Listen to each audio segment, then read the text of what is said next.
BNP সরকারের স্বাস্থ্যমন্ত্রী সর্দার সাখাওয়াত হোসেন বকুল বলেছেন, গত ৮ বছর দেশে হামের টিকাই দেওয়া হয়নি।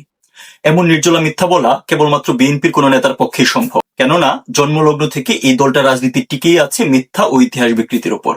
এটাও হতে পারে ব্যবসায়ী থেকে স্বাস্থ্যমন্ত্রী বনে যাওয়া সর্দার সাখাওয়াত হোসেন বকুল আসলে জানেনই না হামের টিকা কি জিনিস।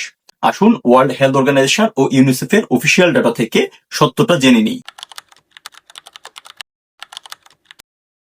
WHO এর কান্ট্রি রিপোর্ট অনুযায়ী বাংলাদেশে 2012 সালে রুবেলা ভ্যাকসিনকে এমআর ভ্যাকসিন তথা মিজেলস অর্থাৎ হাম ও রুবেলার কম্বাইন্ড ভ্যাকসিন হিসেবে দেওয়া শুরু করা হয়। একই বছর মিজেলস তথা হামের সেকেন্ড ডোজও চালু করা হয়। আর 2015 সালে এমআর তথা হাম ও রুবেলার কম্বাইন্ড ভ্যাকসিনের সেকেন্ড ডোজ শুরু করা হয়।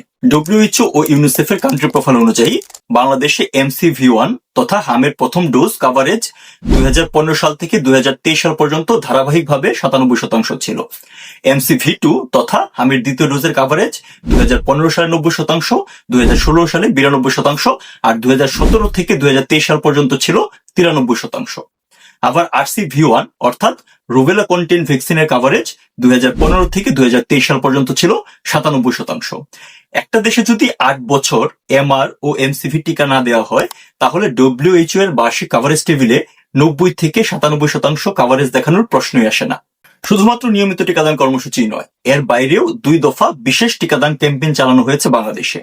WHO এর প্রতিবেদন অনুযায়ী 2014 সালে বাংলাদেশে এমআর ক্যাচআপ ক্যাম্পেইন চালানো হয়, যেখানে প্রায় 5 কোটি 30 লাখ শিশুকে টিকা দেওয়া হয়।